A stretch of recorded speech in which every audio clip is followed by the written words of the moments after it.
ಮಹಾಬಲವಂತ ಹೆಚ್ಚು ಪ್ರಾಣಮುಖಿಯಾದೆಯನ್ನ ಪ್ರಾಣಕಾಂತೆ ಈಶ್ವರ ಇದ್ರಂಬರ ಬಂದಿದ್ದ ಬಂದು ನಿನ್ನ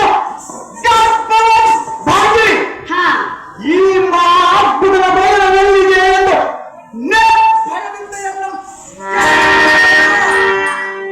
ಪ್ರಾಣಕಾಂತೆ ಪ್ರಾಣೇಶ್ವರ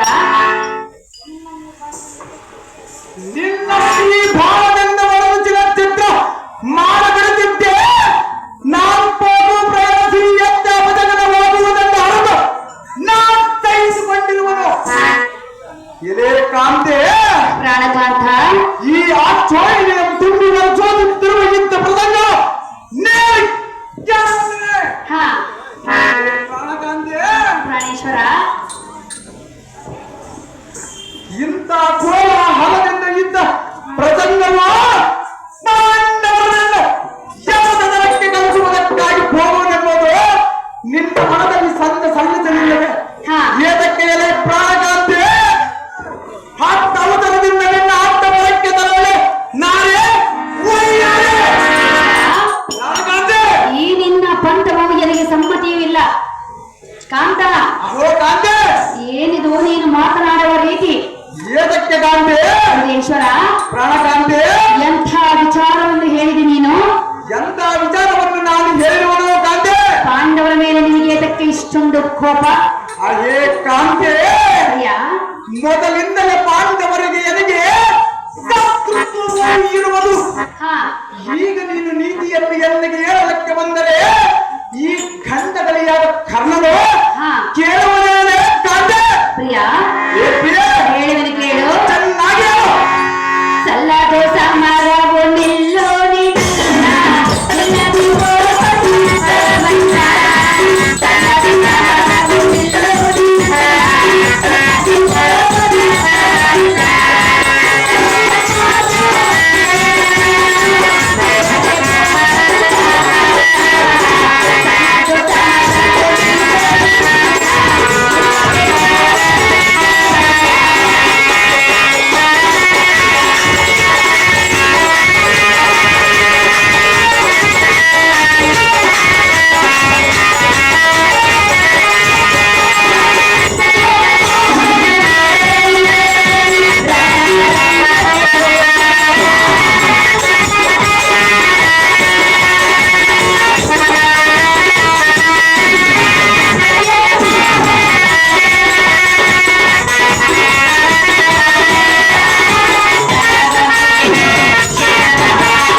ಅಹೋ ಮನೋಹರ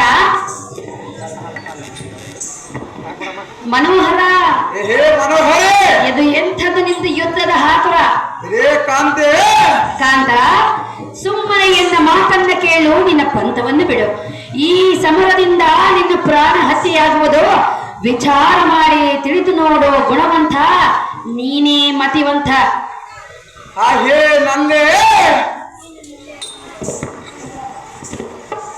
ನೀನು ನಿಲ್ಲು ಎಂಬ ನುಡಿಯ ಕೇಳಿ ಜನ್ಮವಾಯಿತು ಹೇ ಕಾಂತೆ ನನ್ನನ್ನು ನಂಬಿದ್ದ ದುರ್ಯೋಧನವಲ್ಲ ಧರ್ಮ ಮಾಡಿ ತ್ಯಾಗದಲ್ಲಿ ನಾನೇ ಕರ್ಣದಲ್ಲೆನಿಸಿಕೊಂಡೆ ಹೇ ಹೃದಯಸ್ಪುರಿ ಇದು ಏನು ಎಂದು ಮಂಡೆಯನ್ನು ಎತ್ತಿ ನೋಡದೆ ಎಲ್ಲ ಮಾನವನ್ನು ಕಂಡುಬಿಟ್ಟೆ ಕಾಂತೆ ಹೇ ಕಾಂತೆ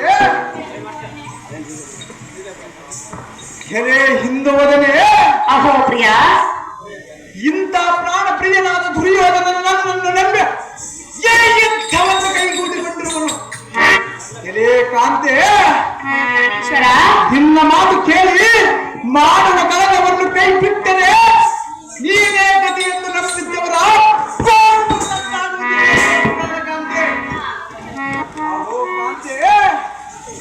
ಕ್ಷತ್ರಿಯರು ಪ್ರಾಣದ ಆಸೆಯನ್ನು ಇಟ್ಟುಕೊಂಡಿರುವರೇ. ಹಿರೇ ಕಾಂತೆ, ಪ್ರಿಯ ಯಮಲೋಕದಳು ಎನಗಾಗಿ ಬೇರೆ ನರಕವು ತೆಗೆಯಬೇಕಾಗುವುದು. ಎನಗೆ ಪ್ರತಿ ಉತ್ತರ ಮಾತನ್ನಾಡದೆ ನಿನ್ನ ಅಂತಃಪರಕ್ಕೆ ತರಲೇ ಸರ್ಪವೇಳೆ ಬುದ್ಧಿಯಕ್ಕೆ ಬಂದಿರುವ ನೀನು ಬಲಿಜಾಡೆ. ಹೃದಯೇಶ್ವರ, ಪ್ರಾಣಕಾಂತೆ, ನನ್ನ ಮಾತನ್ನು ಕೇಳು, ಈ ನಿನ್ನ ಪಂಥವನ್ನು ಬಿಡು. ಲೇ ಪ್ರಾಣೇಶ್ವರೇ, ಪ್ರಾಣೇಶ್ವರ, ಈ ಕಂಟಕಲಿಯಾದ ಕರ್ಣನ ಪ್ರಾಣ ಇರುವ ತನಕ ನಂಬಿದ್ದ ಕೌರವನ ಮಾತ್ರ ಎಂದಿಗೂ ಬಿಡುವುದಿಲ್ಲ. ಹೃದಯೇಶ್ವರ, ಉದಯೇಶ್ವರ, ಇಷ್ಟೊಂದು ಹಠ ತೊಟ್ಟು ಹೋದರೆ ನಿನ್ನ ಪ್ರಾಣಕ್ಕೆ ಕೇಡು ಬರುವುದು. ಏ ಕಾಂತೆ, ಈ ಕಂಟಕಲಿಯಾದ ಕರ್ಣನ ಪ್ರಾಣ ಇದ್ದರೆ ಇರಬಹುದು, ಇಲ್ಲವಾದರೆ ಪ್ರಾಣ ಹೋದರೆ ಹೋಗಬಹುದು. ಈ ಯುದ್ಧ ಮಾತ್ರ ಎಂದು ನಿಲ್ಲಿಸುವುದು ಎಂದಿಗೂ ಮಾತ್ರ ಸಾಧ್ಯವಿಲ್ಲ. ಜನರೇ, ಹೃದಯೇಶ್ವರ, ಉದಯೇಶ್ವರಿ, ಹೇಳುವೆನು ಕೇಳು, ಚೆನ್ನಾಗಿ ಹೇಳು. ಎನ್ನ ಮಾತು ಕೇಳು ಪ್ರೇಮ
ಹೃದಯೇಶ್ವರ,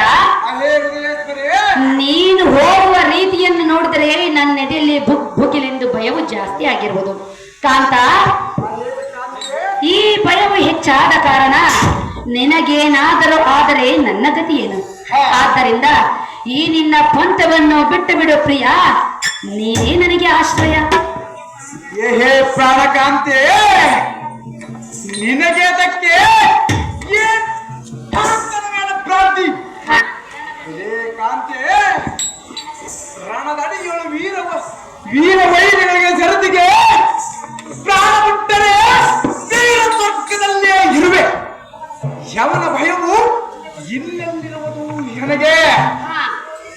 ಕಾಂತೆ, ಅಹೋ ಪ್ರಿಯ, ನಿನ್ನ ಹೃದಯ ಶಾಂತಿಯ ಹಾಕಿದ್ದರೆ ವೈರಿಗಳನ್ನು ಜಯಿಸರಣ ಬೇರೆಯನ್ನು ನುಡಿಸುತ್ತಾ ಬರೆಯಲು ಅಪಜಯವು ಎನ್ನುವುದು ನಿನ್ನ ಮನದೊಳೆ ಇರುವುದು. ಲೇ ಪ್ರಾಣಕಾಂತೆ, ಪ್ರಾಣೇಶ್ವರ, ಶಾಂತಳಾಗಿ ಮುತ್ತಿನಾರತವನ್ನು ಪಟ್ಟು ರತ್ನದ ವೀಣೆಯನ್ನು ತಟ್ಟು ರತ್ನದ ಸೋಚೆಯನ್ನು ಗಿಟ್ಟು ಜಯ ಹಾರತಿಯನ್ನು ಮಾಡಿ ಪಾಂಡವರ ಕೂಡ ಯುದ್ಧಕ್ಕೆ ಕಳೆದುಕೊಡೆ ಸದೇ ನೀನೇ ಎನ್ನ ಅಹೋ ಎನ್ನ ಹೃದಯೇಶ್ವರನಾದ ಕರ್ಣಾಧಿಪತಿ, ಎನ್ನ ಹೃದಯೇಶ್ವರಿಯಾದ ಎನ್ನ ಪ್ರಾಣಕಾಂತೆ. ಹಾಗಾದರೆ ಎಷ್ಟು ಮಾತ್ರಕ್ಕೂ ಎನ್ನ ಮಾತನ್ನು ಕೇಳಲಾರೆಯ? ಮಾತ್ರಕ್ಕೆ ನಿನ್ನ ಮಾತನ್ನು ನಾನು ಕೇಳುವುದಿಲ್ಲ. ನನ್ನ ಮಾತನ್ನು ಬದಿಗಿಟ್ಟು ಜಯದಾರತಿ ಬೆಳಗು ಎಂದು ಕೇಳುತ್ತಿರುವೆಯ? ಸಹಜವಾಗಿ ಕೇಳುತ್ತಿರುವುದು ಕಾಂತೆ. ಕಾಂತ, ಕಾಂತೆ, ನಾನು ಜಯದಾರತಿಯನ್ನು ಬೆಳಗಿ ಕಳಿಸಿದ ಮೇಲೆ ನೀನು ತಿರುಗಿ ಬಾರದೆ ಹೋದರೆ ನನ್ನ ಗತಿ ಏನು? ಏ ಕಾಂತೆ, ಕಾಂತ, ಯಾರ ಬ್ರಹ್ಮನ ಮರದಲ್ಲಿ ಬರಲಿಕ್ಕವೋ ಯಾರ ಬರವಿರಬಹುದು ಇದ್ದರೆ ಇರಬಹುದು ಹೋದರೆ ಹೋಗಬಹುದು ಹಾ ಈ ಮಾತು ಮಾತ್ರ ನಾನು ಕೇಳುವುದಿಲ್ಲ ಕಾಂತ ಕಾಂತೆ ಇದೇ ನಿನ್ನ ಕೊನೆಯ ಮಾತೆ ಸಹಜವಾಗಿ ಕಾಂತೆ ಮುಂದಕ್ಕಿಟ್ಟ ಹೆಜ್ಜೆಯನ್ನು ಹಿಂದೆ ತೆಗೆಯುವುದಿಲ್ಲವೇ ಮುಂದಕ್ಕಿಟ್ಟದ ಕಾಲ ಈ ಗಂಡಗಳಿಯಾದ ಕರ ಎಂಡಕ್ಕೆ ಮಾತ್ರ ಪಡೆಯುವುದಿಲ್ಲ ಕಾಂತೆ ಪ್ರಾಣೇಶ್ವರ ಹಾಗಾದ್ರೆ ನೀನು ಹೇಳಿದಂತೆ ನಿನಗೆ ಜಯದಾರತಿಯನ್ನು ಬೆಳಗಬೇಕೆ ಸಹಜವಾಗಿ ಬೆಳಗಬೇಕು ಕಾಂತೆ ಪ್ರಾಣಕಾಂತ ಪ್ರಾಣಕಾಂತೆ ನಿನ್ನ ಕಷ್ಟ ಸುಖದಲ್ಲಿ ನಾನು ಸಮಭಾಗಿ ಎಂದ ಮೇಲೆ ನಿನಗೆ ಜಯವಾಗಬೇಕೆನ್ನುವುದೇ ನನಗೆ ಮನದ ಆಶಯ ಹೌದು ಕಾಂತೆ ಹಾಗಿದ್ದ ಮೇಲೆ ನಿನಗೆ ಜಯವಾಗಲೆಂದು ಆರ್ತಿಯನ್ನು ಬೆಳಗುವೆನು ಈ ಪೀಠವನ್ನು ಅಲಂಕರಿಸು